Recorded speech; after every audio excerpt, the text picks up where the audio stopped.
টাকার মূল্য বোঝে না এমন ব্যক্তি খুঁজে পাওয়া দুষ্কর, একমাত্র বদ্ধ উন্মাদ ছাড়া। আমরা মুখে বলে থাকি টাকা পয়সাই জীবনের সব কিছু নয়, কিন্তু বাস্তবে দেখা যায় টাকা পয়সাই প্রায় সব কিছু।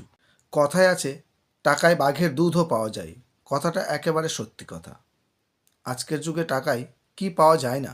স্বার্থহীন সম্পর্কগুলো আর তাদের নিঃস্বার্থ ভালোবাসা ছাড়া সবই প্রায় টাকা দিয়ে কেনা যায়। প্রত্যক্ষ বা পরোক্ষভাবে আমরা সবাই টাকার গোলাম।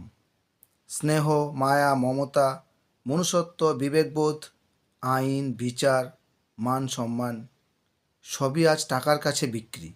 তবে হ্যাঁ, যাদের অঢেল টাকা পয়সা রয়েছে তাদেরই মাঝে মাঝে মনে হয় টাকা পয়সাই জীবনের সব কিছু নয়। টাকা পয়সার মূল্য যে ঠিক কতটা তা জানতে হলে যেতে হবে তার কাছে, যেই মানুষটা টাকা পয়সার অভাবে বিনা চিকিৎসায় নিজের আপনজনকে হারিয়েছে, নীরব দর্শক হয়ে নিজের প্রাণপ্রিয় মানুষকে তিলে তিলে মরতে দেখেছে। সেই বোঝে টাকার কি মূল্য। ভালোবাসা না পেলেও মানুষ বেঁচে থাকে, একবেলা না খেয়েও মানুষ বেঁচে থাকে, কিন্তু চিকিৎসা না পেলে তড়পে তড়পে মরতে হয়। একটা সময় ছিল যখন মানুষের দাবি ছিল অন্ন চাই, বস্ত্র চাই, বাসস্থান চাই। আজকের যুগে এসবের প্রয়োজন হয় না।